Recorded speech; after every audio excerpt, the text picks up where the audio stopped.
방문해 주셔서 감사합니다. 여러분 모두 행복한 일만 가득하세요. 구독과 좋아요는 큰 힘이 됩니다. 고금소총 야담전설, 오늘의 이야기 시작합니다.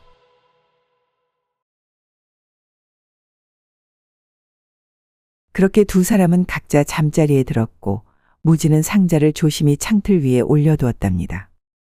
얼마 지나지 않아 무지는 천둥같이 코를 골며 깊은 잠에 빠졌는데 선비는 야차가 자신을 죽이러 온다는 생각에 도무지 잠이 오지 않아 이리저리 뒤척이고 있었죠. 그렇게 시간은 흘러 일경남짓 되었을 즈음 창문 밖으로 희미하게 사람의 그림자가 비치는 것이 아니겠습니까?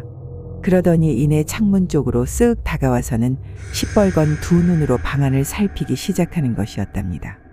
그 모습에 화들짝 놀란 선비가 공포에 벌벌 떨며 무진의 옷자락을 움켜쥐고는 혼잣말로 중얼거렸답니다. 야차가 나를 죽이러 왔어. 그녀의 말대로 야차가 왔어. 이대로 오늘 밤 나는 죽는 것인가? 고향에 있는 어머니와 아내는 어쩌라고? 이런 타향에서 비명행사란 말인가? 어쩜 이리도 운이 없단 말인가? 선비는 어떻게든 야차의 눈을 피하려 이리저리 몸을 숨기며 사력을 다해 무진의 곁에서 한시도 떨어지지 않으려 발버둥을 치고 있었답니다. 무진, 제발 눈을 떠보시오, 제발. 이 사람아 어서 눈을 뜨라고. 아무리 애써 불러보아도 속으로 외치는 그의 절규는 깊게 잠든 무진에게 들릴리 만무하였답니다. 이런 상황인 줄도 모르고 무진은 태연하게 코를 골며 잠에 취해 있었으니 참으로 야속하고 얄미운 감정에 눈물이 다 흐르는 것이 아니겠습니까? 내가 살아도 사는 게 아닌 것 같구먼. 더욱이 공포에 떨면 떨수록 점점 몸이 굳어져 움직임조차 자유롭지 못했으니 더 이상 야차의 눈을 피하는 것도 한계에 다다르고 있었답니다. 더 이상 숨는 것은 무리야. 이제 꼼짝없이 죽게 생겼구나. 그렇게 모든 것을 포기하려는 바로 그 순간 창틀에 올려져 있던 상자 안에서 날카롭고 빛나는 무언가가 맹렬하게 상자를 뚫고 나오더니 곧장 야차에게 쏜살같이 날아가는 것이 아니겠습니까? 얼라리요, 저것은 무엇? 그렇게 야차가 있는 창문으로 곧장 날아간 물건은 순식간에 야차를 꿰뚫고 지나가서는 방향을 틀더니 다시 상자 속으로 번갯불처럼 들어가 버리는 것이 아니겠습니까? 도대체 방금 내가 본 것이 뭐지? 마치 살아있는 생물 같은 것이 정말로 신묘하구먼. 이윽고 고통스러운 신음소리를 내며 야차가 물러갔는데 잠시 후 이 상황을 예상이라도 했다는 듯 쿨쿨 자고 있던 무진이 기지개를 쭉 펴며 벌떡 일어나서는 창가에 놓아두었던 상자를 들어서는 살펴보는 것이 아니겠습니까? 무진이 상자에서 뭔가를 꺼내어 달빛에 비춰보았는데 그 작은 물건은 달빛을 반사하며 해맑은 흰 빛을 사방으로 뿜어내고 있었죠. 길이는 2치쯤 되어 보였는데 지름이 부추 잎사귀만한 작은 검이었답니다. 무진은 그 작은 검에 코를 대어 냄새를 맡고는 뭔가 의미심장한 표정으로 고개를 끄덕이더니 이윽고 그것을 몇 겹으로 단단히 싸서는 원래대로 상자 안에 집어넣고서 혼잣말로 중얼거리는 것이었습니다. 얼마나 오래된 유물이기에 이다지도 대담할까? 내가 있는 것을 알면서도 여기까지 침입하다니 말이야. 하지만 녀석도 이 검에 일격을 당했으니 당분간은 이 근처에 얼씬도 하지 않겠지. 이 모든 것을 실눈을 뜨고 지켜보던 선비는 더 이상 궁금함을 참지 못하고 벌떡 일어나서는 물었답니다. 이보시오 무진, 도대체 이게 무슨 난리란 말이오? 내가 지켜본 광경이 도대체 이해가 되지 않는데 설명 좀 해보시겠소? 어이구 나리, 깜짝 놀라지 않았사옵니까? 여태껏 자는 척을 하신 겁니까? 사내 대장부인 줄 알았더니 쫄보입니다 그려. 흐흐. 무진의 싱거운 놀림에 살짝 기분이 상한 듯 선비가 퉁명스럽게 물었답니다. 지금 농담할 때가 아니오. 장난치지 말고 어서 말해보시오. 이게 다 무슨 일인지. 선비의 다그침에 무진이 자초지종을 말하기 시작했답니다. 나리와 제가 이미 벗이 되었으니 더 이상 숨길 것이 뭐가 있겠습니까? 다 말씀드리죠. 속 시원히 말씀해보시오 어서.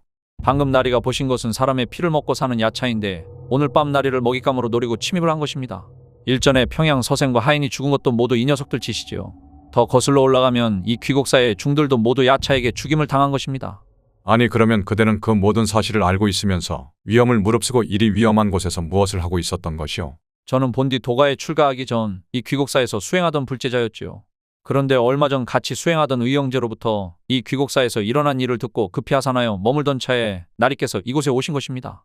그 덕에 야차를 잡을 기회가 생긴 것이지요. 그러면 혹시 오늘 밤 일어날 일을 알고 있었던 것이오? 송구한 말씀이오나 오늘 밤에 나리를 잡아먹으러 올 것을 예상하고 있었답니다. 무진, 나를 미끼로 이용한 것이었소. 선비의 원망스러운 눈빛에 무진이 당황하며 말했답니다. 나리, 저도 이리 빨리 야차가 나타날 거라고 생각지는 못했습니다. 다만 평양서생과 하인이 당하는 것을 보고 분명 나리 또한 노리고 있을 것이라는 예측만 한 것이니 너무 서운해하지 마십시오. 이리 제가 오늘 보호해 드리지 않았습니까? 무진의 말에 한편으로는 서운하면서도 한편으로는 다행이라는 생각을 한 선비는 더 이상 그 일은 따져 묻지 않기로 했답니다. 그리고 말이오 무진, 아까 그 야차에게 상처를 입힌 것은 도대체 무엇이오? 이 상자 안에 든 거 말입니까? 그렇소. 이 신묘한 물건은 귀축검이라 부릅니다. 귀축검? 네, 귀축검. 도가에서 귀신 잡을 때 쓰는 검이온데 귀신 냄새만 맡으면 기막히게 알아차리고 스스로 쫓아가 소멸시키는 능력이 있지요. 저의 스승께서 신선이 되시기 전 저에게 물려주신 도가의 귀한 성물 중에 하나입니다. 그건 그렇고 오늘은 요물의 운이 좋은 모양입니다. 정통으로 맞았으면 바로 죽음에 이르렀을 것인데 아무래도 살짝 빗나간 모양입니다. 그럼 이제 다 끝난 것이오. 그것이 말입니다. 왜 그러시오? 무슨 문제라도 있어이까? 미적거리지 말고 말해보시오. 송구한 말씀이오나 방금 전 귀축검에 묻은 녀석의 피냄새를 맡아보니 여기가 상당한 요물 중에 요물이옵니다. 아마도 1000년 이상 살아온 것 같은데 치명적인 상처를 입었다고는 하나 얼마 못 가 금방 회복될 것입니다. 그래서 어쨌다는 것이오? 그래서 말인데 나리께서는 이곳을 빨리 떠나셔야 합니다. 야차의 상처가 회복되기 전에 한시바삐 이곳을 떠나 그놈이 나리의 냄새를 맡지 못하는 먼 곳으로 도망치셔야 합니다. 무진의 말에 선비는 조금의 망설임도 없이 방 안에 들어가서는 헐레벌떡 짐을 챙기기 시작했답니다. 이를 지켜보던 무진이 껄껄껄 웃으며 말했답니다. 나리, 아무리 급하다고는 하나 회포는 풀고 가셔야 하지 않겠습니까? 제가 술상을 봐올 테니 한 잔 드시고 내일 날이 밝는 대로 떠나시죠. 오늘 밤은 제가 있으니 걱정 붙들어 매시고. 무진의 말에 안도감이 든 선비 또한 무진과의 이별을 아쉬워하며 그와의 마지막 밤을 보내기로 하였답니다. 그렇게 서로 오고 가는 술잔 속에 두 사람은 석별의 정을 나누고 있었죠. 그런데 한참 분위기가 무르익어 가고 있을 때 문득 무진이 찢어진 가죽 주머니 하나를 선비에게 건네는 것이었습니다. 자, 여기. 이 주머니는 무엇이오 무진? 이것은 귀축검을 담았던 주머니입니다. 잘 보관하면 아끼나 귀신을 물리칠 수 있지요. 훗날 유용하게 쓰일 것입니다. 무진의 말에 취기가 오른 선비가 넉살 좋은 표정을 하며 장난스럽게 말했답니다. 이런 낡은 주머니 말고 나에게 검술이나 가르쳐 주지 않겠소? 선비의 말에 무진이 도리질치며 말했죠. 나리처럼 신의가 있고 강직한 사람에겐 검술이 딱이지요. 하지만 나리께선 부귀영화를 누릴 뿐이지 저와 같이 거친 일에 종사할 부류는 아니니 사양하겠습니다. 그렇게 두 사람은 주거니 받거니 밤늦도록 술잔을 기울이며 이별의 아쉬움을 달랬답니다. 다음 날 새벽, 숙취로 깬 선비가 찬물을 마시다 문득 창문 바깥쪽을 살펴보니 땅에는 핏자국이 아직도 그대로 남아 있었답니다. 긴박했던 어젯밤과는 달리 아무렇지도 않은 듯 멍하니 그것을 쳐다보던 선비가 힘없이 고개를 돌려 다시 찬물만 벌컥벌컥 마시던 그때 선비의 머릿속에 문득 소양과 했던 약속이 떠오르는 것이었답니다. 그렇지. 소양과 한 약속을 잊고 있었어. 하마터면 은인의 부탁을 잊을 뻔했군. 선비는 곧장 절을 빠져나와 소양이 말한 곳을 찾기 시작했답니다. 하지만 보이는 것이라곤 총총이 겹쳐있는 황량한 무덤들 뿐이었죠. 소양이 말한 곳이 있기나 있는 것인가? 죄다 평범한 무덤들만 보이는데. 얼마를 찾아 헤맸을까? 한참을 이 무덤 저 무덤을 옮겨다니며 소양이 말한 무덤의 위치를 찾고 있었는데 무덤이 끝나는 저편 언덕 위에 과연 새들이 둥지를 튼 백양나무 한 그루가 서 있는 것이 아니겠습니까? 드디어 찾았다. 소양이 말한 곳이 바로 이곳이었구먼. 선비는 곧장 무덤에서 여자의 유골을 파내 옷과 보자기로 잘 싸서 다시 절로 돌아왔답니다. 그리고 못다 꾸린 행장을 마저 싸며 돌아갈 채비를 서둘렀죠. 나리, 준비는 다 하셨습니까? 어서 가보셔야 하지 않겠습니까?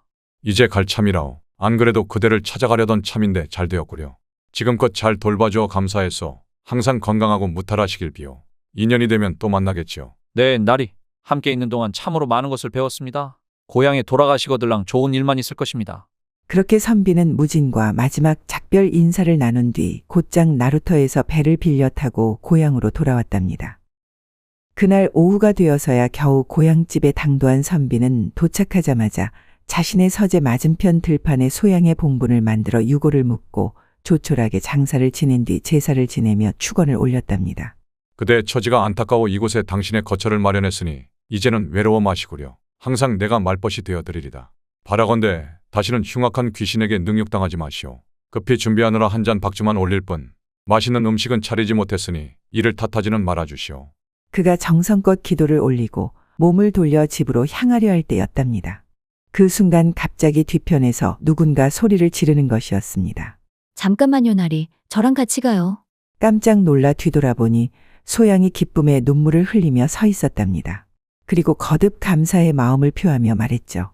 나리의 은혜를 어찌 갚아야 할지 모르겠습니다. 제가 나리를 위해 10번 죽는다 해도 그 은혜는 다 갚지 못할 것입니다. 청컨대 나리와 함께 돌아가는 것을 허락해 주세요. 부모님을 뵙고 나서 당신의 첩이 될 수만 있다면 아무 여한이 없겠어요. 갑작스러운 여인의 정에 선비는 순간 당황했지만 마음을 다잡고 말했답니다. 나는 이미 부인이 있는 사람이요. 세상에 법도가 있거늘 어찌 첩을 드리겠소. 다른 사람은 몰라도 나는 그런 생각을 해본 적이 없다오. 미안하오. 나리. 자신을 구해준 은인을 주인으로 삼는 것은 하늘의 법도이니 인간인 나리께서 하늘의 법도를 거스르는 것 또한 이치에 어긋나는 일이지요. 그 말에 선비가 말문이 막혀 그녀를 자세히 훑어보았답니다. 지난밤 보았던 그녀와 또 다르게 흰 살결에는 발그레한 홍조가 노을처럼 빛나고 있었고 빨간 입술은 앵두보다 더 탱글탱글한 것이 환한 대낮에 보니 더욱 아름다운 미인이 아니겠습니까? 한동안 넋을 잃고 소양을 바라보던 선비는 뭐에라도 홀린 듯 그녀를 데리고 일단 서재로 돌아왔답니다. 소양, 잠시 이곳에 앉아서 기다려 주시오. 네, 나리. 선비는 우선 안으로 들어가 어머니에게 자초지종을 설명했는데 그의 어머니는 아들의 말에 대경실색하지 않을 수 없었답니다. 내가 제정신인 것이더냐. 네 처가 중병에 걸려 오랫동안 병석에 누워있거늘 첩이라니 그것도 인간도 아닌 귀신과 말이다. 네 처가 알면 놀라 명을 재촉할 일이니라 안 되느니라 절대 알겠느냐? 어머니 그것이 절대 안 된다고 하지 않았느냐? 어찌 인간과 귀신이 그럴 수 있단 말이더냐? 한참 동안 그들이 실랑이를 나누며 대화를 나누는 사이 소양이 어느새 방 안에 들어와 깍듯이 절을 올리고 있는 것이 아니겠습니까? 이를 본 선비가 덤덤하게 말했답니다. 이 사람이 소양입니다. 어머니가 놀라 허둥지둥하며 어찌할 바를 몰라 하는데 소양이 먼저 입을 열었답니다. 저는 호롤단신 떠도는 처지로 부모 형제와도 멀리 떨어져 있습니다만 다행히 나리의 보살핌으로 새로운 삶을 살게 되었습니다. 원컨대 나리의 시중을 들면서 하늘 같은 은혜에 보답하고 싶습니다. 어머니는 그녀의 부드럽고 사랑스러운 모습을 보더니 그제서야 말문을 뗐답니다. 아가씨가 그토록 내 아들을 생각해주니 나야 기쁘기 그지없구려. 하지만 내 한평생 아들이라곤 이애 하나뿐인데 대를 이어야 할 아이에게 귀신과 결혼하라고 할 수는 없소. 또한 내 아들에겐 이미 아내가 있다오. 그러자 소양이 얼른 말을 받았답니다. 절대로 다른 마음이 있어서가 아닙니다. 제가 저승 사람이라 어머님께서 믿지 못하시겠다면 오라버니로라도 섬기는 것은 어떠하실는지요? 어머님 곁에서 아침 저녁으로 시중을 드는 것이야 괜찮지 않겠습니까? 그 말에 한참을 망설이던 어머니가 소양을 위아래로 안쓰럽게 쳐다보더니 이윽고 말했답니다. 그럼 그렇게 합시다. 당신의 정성스러운 마음을 어찌 외면하겠소. 이것도 인연이니 앞으로 잘 지내봅시다. 소양은 기쁜 마음에 즉시 선비의 처에게 인사하러 가려고 했지만 어머니가 병자를 성가시게 하지 말라고 만류하자 다음 기회로 미루고 단념하였답니다. 이에 곧바로 부엌으로 들어가서는 어머니를 대신해 요리하고 마치 오래전부터 그 집에 살아왔던 사람처럼 집안일을 하기 시작하는 것이었습니다. 그러는 사이 날이 저물었는데 눈치를 살피던 어머니가 소양을 불러 말했답니다. 얘야, 미안하지만 난 아직도 내가 무섭단다. 아직까진 두려움이 극복되지 않으니 적응할 때까지만이라도 당분간 잠은 무덤에 돌아가 자도록 하거라. 당연한 말씀입니다, 어머니. 받아들이실 때까지 그렇게 하겠사옵니다. 하지만 막상 혼자 무덤으로 돌아가려니 쓸쓸하고 무서웠던 소양이 선비의 서재를 지날 때였답니다. 마침 선비가 등불 아래에서 글을 읽고 있는 모습을 보고 방 안에 들어가려 하였죠. 하지만 안절부절 못하며 문 밖에서 뱅뱅 맴돌기만 하는 것이 아니겠습니까? 이를 본 선비가 말했답니다. 소양 낭자 아니오. 어서 들어오시오. 나 보러 온 것이 아니오? 날이 그렇게 나온데 방 안에 서린 검의 기운이 섬뜩해 감히 들어가지 못하겠나이다. 소양의 말에 그것이 가죽 주머니 때문임을 눈치챈 선비가 재빨리 다른 방으로 자루를 옮기고서야 소양이 등잔불 앞에 다가와 다소곳이 앉는 것이었죠.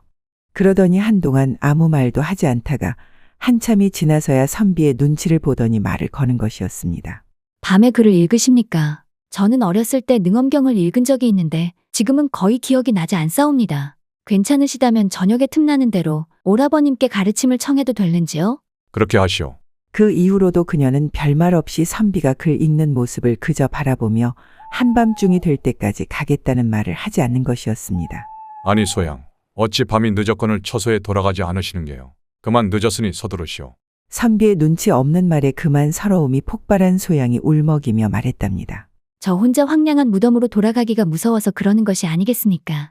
이리도 눈치가 없으십니까? 그런 것이었소. 미안하오. 하지만 서재 안에 다른 사람이 잘 수 있는 침상도 없거니와 게다가 오라비와 누이 동생 사이라면 서로 미심쩍은 짓은 삼가야 하지 않겠소. 선비의 따끔한 말에 소양이 토라진 듯 몸을 일으켜서는 휙 돌아서더니 어둠 속으로 사라져 버렸답니다.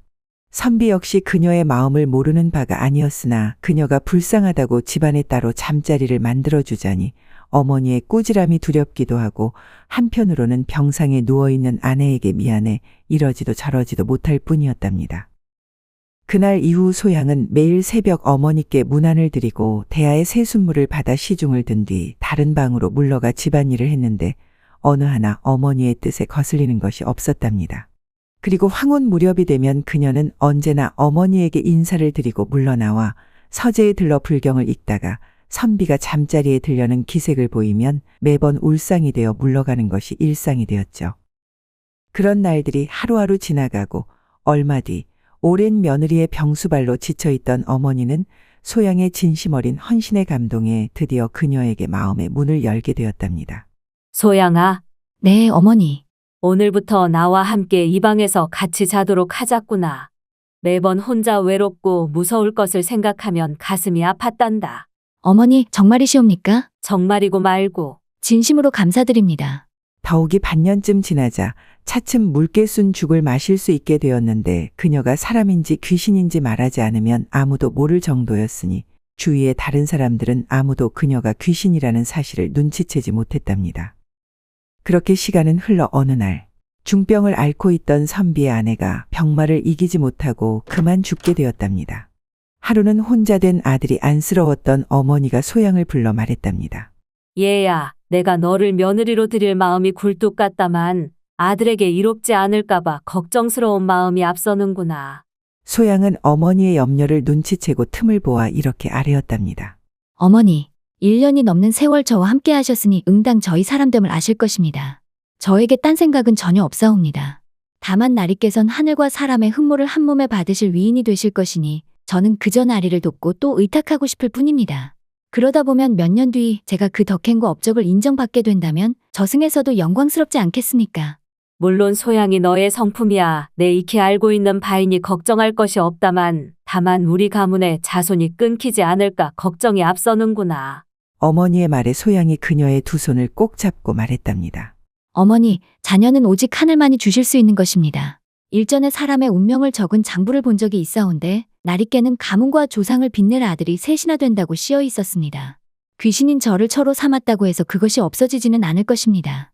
그녀의 말에 어머니의 만면에 화색이 돌더니 당장에 선비를 불러놓고 말했습니다. 영채야, 왜 그러십니까 어머니? 며느리가 죽은 지 이제 1년이 넘었으니 남편의 도리는 그쯤 해도 될 것이다. 이제는 우리 가문과 가족을 위해 대를 이어야 하니 소양이와 혼례를 올리도록 하거라. 어머니의 말에 선비가 매우 기뻐하면서 그날로 잔치상을 차려놓고 친척들을 초대해 그들에게 결혼을 알렸답니다. 형님, 형수님 얼굴 좀 보고 싶소. 어서 데리고 와보시오. 말이 끝나기도 무섭게 소양이 대담하게도 화려하게 단장한 모습으로 그 자리에 나타났답니다. 순간 모든 사람들이 눈을 동그랗게 뜨고 소양을 쳐다보았는데 그녀를 귀신이라고 의심하는 게 아니라 마치 선녀를 만난 듯 그녀에게 환호를 보내는 것이었답니다. 이날 이후 멀고 가까운 곳을 막론하고 여러 친척들이 예물과 축하 인사를 핑계로 앞다퉈 소양과 친분을 쌓으려 하였답니다. 그럴 때면 소양은 난초와 매화를 그려 매번 한 폭씩 답례로 선물했는데 사람들 모두 소양의 그림을 보물처럼 간수하면서 영광으로 생각했답니다. 그렇게 행복한 나날이 계속되던 어느 하루였답니다. 소양이 창문 앞에서 고개를 수그리고 마치 뭔가를 잃어버린 것처럼 답답하고 안타까운 표정을 짓더니 문득 선비에게 물었답니다. 여보, 가죽주머니 어디 있죠? 무슨 가죽주머니 말이오? 제가 예전에 무섭다고 당신이 치우지 않았습니까? 아, 무진이 선물한 가죽주머니 말이오. 당신이 무서워하기에 잘 싸서 다른 곳에 감춰두었다오. 이제 저는 산 사람과 다를 바 없으니 더 이상 그것이 무섭지 않답니다. 그러니 그것을 꺼내다 침대맡에 걸어놓는 것이 좋겠어요. 소양의 말이 궁금해진 선비가 그 이유를 캐묻자 소양이 근심 어린 낯빛으로 대답했답니다. 요 며칠 동안 줄곧 무섭고 불안한 것이 영 마음이 편치 않사옵니다. 아무래도 귀곡사의 요물이 제가 숨어있는 곳을 알아차린 듯합니다. 그 말에 급히 선비가 가죽 주머니를 갖고 오자 소양이 요모조모 자세히 뜯어보고선 다시 말을 이어갔답니다.